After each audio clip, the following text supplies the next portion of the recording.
कि भारतवासी हैं और हमारा यह अभिमान गर्व बोलिए और हम भारत में हैं।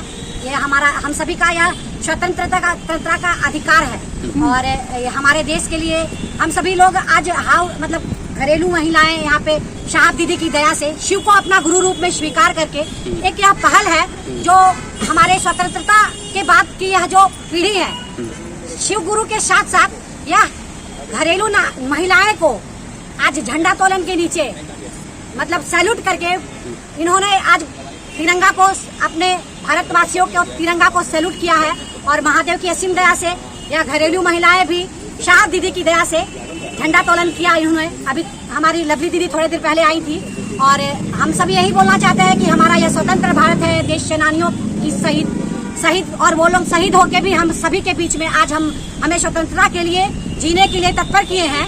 और सबसे पहले तो उन सभी को धन्यवाद देना चाहती हूँ जिन्होंने हम सभी के लिए अपने देश के लिए कुर्बानी दी और हम आज स्वतंत्रता के साथ साथ अपने स्वतंत्र होने का अभिमान करके गर्व से देश के लिए हम लोग स्वतंत्र चल रहे हैं। और हम सभी देशवासियों के लिए यही बोलना चाहते हैं कि यह हमारा अधिकार है, हम लोग स्वतंत्र हैं और हम अपने इस सरकार के साथ सहयोग करके देश को ऐसे ही सुचारू रूप से चलाएं।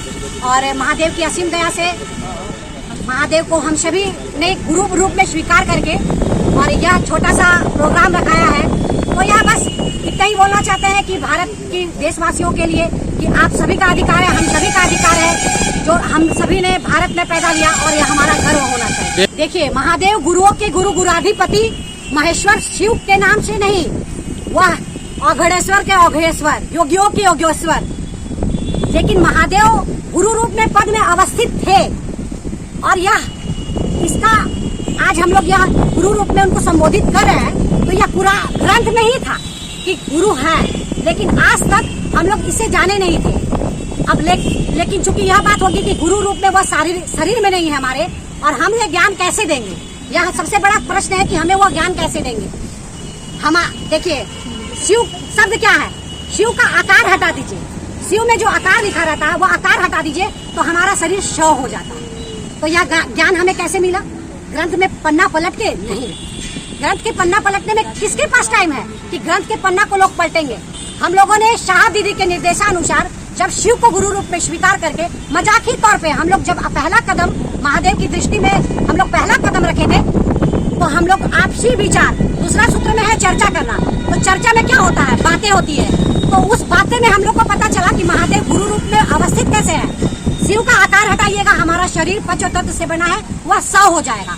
अब यह जो आकार है वह आकार शक्ति बोलिए या ज्ञान बोलिए या हमारी संस्कृति बोलिए, वह संस्कृति महादेव की असीम दया से एक एक लोगों को दिल में यह उतार रहे हैं कि महादेव गुरु रूप में कैसे अवस्थित है। आज करोड़ों की तादाद में महादेव को लोगों ने गुरु रूप में स्वीकार करके चलना शुरू किया है और उनके जीवन में यह अनुभव हुआ है कि महादेव को गुरु बनाने के बाद हमारे जिंदगी में क्या बदलाव आए हैं। तो किसी भी चीज को मुंह से व्याख्या करना यानी शब्द से व्याख्या करना और एक अनुभव करना अपने जिंदगी में, वो अंतर होता है। तो हम लोगों ने महादेव को गुरु रूप में स्वीकार करके और जब हम लोग चलना शुरू किए तो हमारे जिंदगी में जो बदलाव आए हैं, आज आप देख सकते हैं कि घरेलू महिलाएं भी निकल के महादेव की बातें कर रही हैं। तो यह होता है ज्ञान। तो इसीलिए हम सभी दृढ़ संकल्प के साथ बोल सकते हैं कि महादेव हमारे जीवन में गुरु रूप में हम लोग स्वीकार करके हम लोग जो चलना शुरू किए, हमारे जिंदगी में बदलाव आया। परिचय दीजिएगा अपना। मैं स्नेहा सिंह, महादेव की शिव शिष्या, साहब दीदी का संकल्प को पूरा करने के लिए एक एक व्यक्ति के दिल में शिव अवस्थित हो, बस यही संकल्प के साथ और यही मेरा परिचय है कि हम एक शिव शिष्य